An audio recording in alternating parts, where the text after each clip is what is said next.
Mapagpalang tanghali mga kabayan. Welcome sa ating panibagong update dito po sa South Luzon Expressway Toll Road 4 sa portion ng Package C at Package B. No?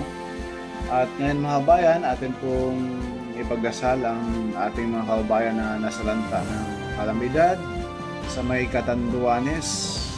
Sobrang nakalulumo po mga kabayan yung sinapit nila mga kabayan. No?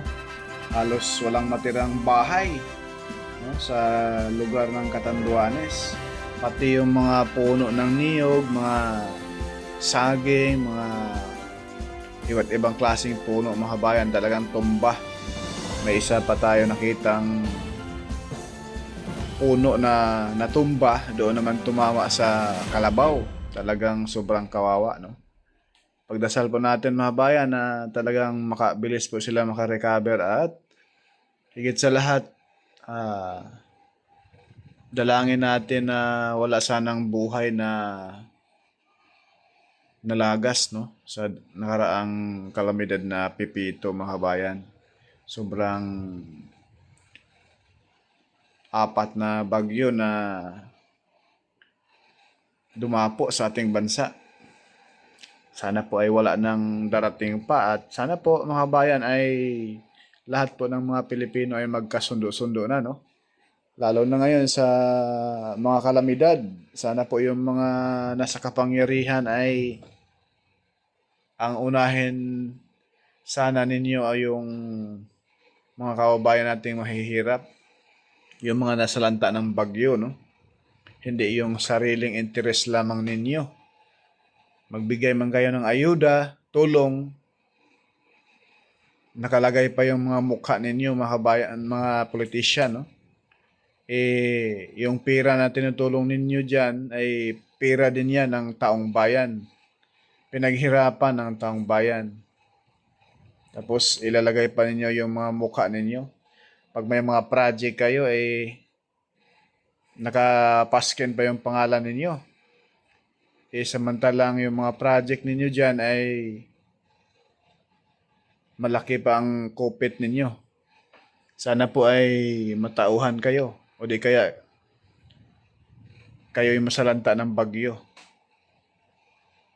Yan po mga bayan, nakakainis pong isipin na talagang yung mga taong nasa kapangyarihan, sila pa yung naglulustay sa kaba ng bayan. So back to the topic na po tayo mga bayan, masisilayan po natin itong SLEX Toll Road 4 sa portion ng Santissimo, San Pablo City, Laguna na kita nyo mga kabayan, 5 lane na po yan ang natapos. So ang pinaka pang-anim, tapos na rin po yun. May nilalagyan nila ng cover, no? Bali, sa area ng Barangay Santissimo mga kabayan ay tapos na. Papunta na po ang paglatag ng concrete cement sa may mismong Barangay San Isidro, no? May ilang putol pa roon mga kabayan. So dito naman po sa Barangay San Miguel, Barangay San Agustin, Santa Veronica, itong area na ito ay Barangay San Miguel. Sa unahan, yan na po yung Barangay San Agustin. Din sa dulo, yan na po yung Santa Veronica. Ayan po, masisilayan natin mga bayan. Oh. Bali, 3 lane or 4 na lane na po yan mga bayan ang nalatag rin talaga namang sobrang ganda nito pag matapos Masisilayan ninyo mga bayan, ang mga puno rito ay talagang napakadami.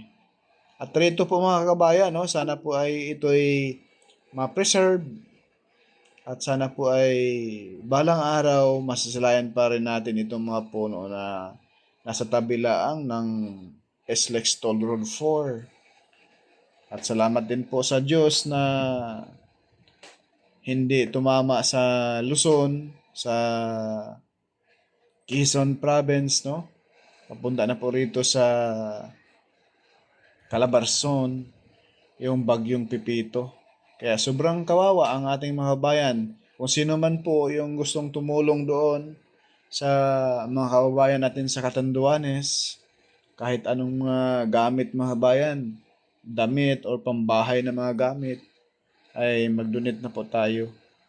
Si Lord na pong bahalang magbalik sa inyo ng siksik, liglig, umaapaw na blessings.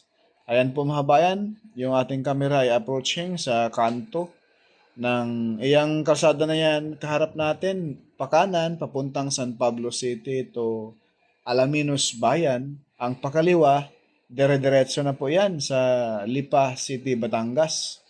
At itong diretso mga bayan, yan, yung dalawang tulay na iyan, yan na po yung alignment ng SLEX Toll Road 4. Ito yung Barangay San Miguel, Alaminos, Laguna, no?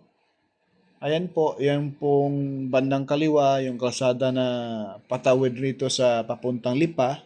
Yan na yung karugtong sa Alamino, San Pablo Bypass Road. Dito sa ating kaliwa banda mga bayan, yan na po yung alignment riyan. Ere, yung kalsada na pinakadulo sa bandang kaliwa, yung rough road. Yan na yun mga kabayan. Yung alignment nitong Alamino San Pablo Bypass Road. Ngayon po ay medyo may hadlang uli yung mismong tulay doon sa Barangay San Miguel na ginagawa sa ngayon. At ipakita ko po sa inyo mga bayan ang kagandahan naman ng bundok rin sa area ng Batangas Ayan, sa baba natin, masisilayan natin mga bayan yung farm. Hindi ba kayo lumaki sa farm? Yan na po yung farm ng mga panabong. Kaya shout out dyan sa mga kababayan natin na mahilig sa sabong. Yung isusugal nyo ay ibibili nyo lang bigas. Mabusog pa kayo. Dahil ang sugal ay walang kasiguraduhan yan. Ang inyong mga anak ay gutom na gutom. Yan po mga bayan, yung bandang kaliwa, yan na yung alignment ng SLEX Toll Road 4. Yan po yung in-update natin. Pati rin po itong bandang kanan, parang expressway rin, kalapad. Yan na po yung Alamino San Pablo Bypass Road. Yun lang po muna mga kabayan, yung ating latest update sa SLEX Toll Road 4. Abangan po niyo yung kasunod pa natin mga update, no? Maraming salamat and God bless at ingat tayong lahat.